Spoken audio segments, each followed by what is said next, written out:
직원 간 갈등으로 징계예고 시 고려할 점.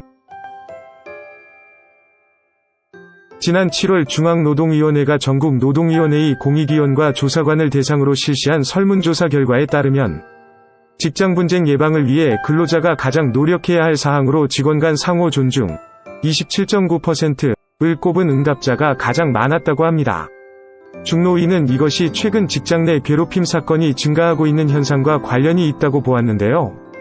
실제 2022년 중노위가 처리한 개인 직장 분쟁 중 직장 내 괴롭힘 사건은 240건으로 이는 전년에 비하여 54.8% 증가한 수치에 해당합니다.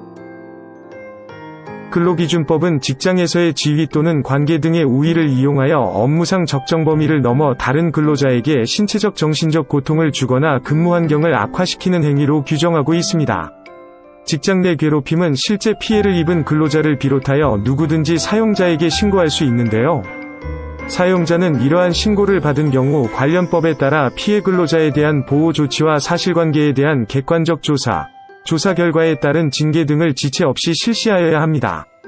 그리고 조사 중 해당 사안이 어느 한쪽의 일방적인 직장 내 괴롭힘이라기보다 직원 간 갈등 불화 상황으로 판단되는 경우에는 직장 질서를 바로잡기 위해서라도 그에 적합한 조치를 취할 필요가 있습니다. 직장 내에서 감정이 좋지 않은 직원들끼리 서로 충돌하거나 다투는 경우 징계 사유로 가능할까요? 징계 사유는 각각의 기업의 취업 규칙이나 단체 협약에서 정하는 것이므로 각 기업별로 내용이 다를 수 있으나 근로자들 간의 불화, 갈등 등의 관련 행위가 근로 공간 내에서 이루어져 직장 질서를 문란하게 하거나 조직 융화에 방해가 된 경우라면 정당한 징계 사유로 인정될 수 있습니다. 근로자의 징계 양정 판단 기준, 구체적으로는 사내 규정, 근로자의 직위나 직무 등 신분적인 요소, 비위 행위의 동기 및 횟수, 의도적 적극적인 행위인지 여부, 근무 이력, 기존 사례와의 형평성 등 다양한 요소를 고려하여 징계 양정을 결정해야만 합니다. 사용자는 직장 내 갑질 신고를 받고 관련 사실관계를 조사한 뒤 해당 근로자에 대하여 징계예고를 처분을 내렸습니다. 해당 근로자는 징계 형평성 및 징계 양정을 문제 삼으며 부당해고 구제 신청을 제기하였습니다.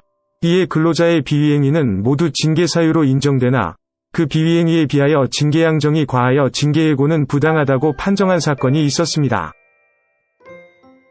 징계 사유의 존재 여부.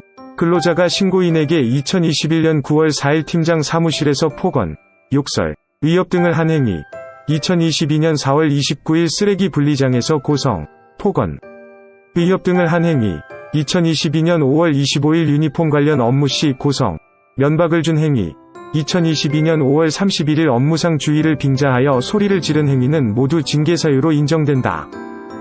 징계 양정의 적정성 여부.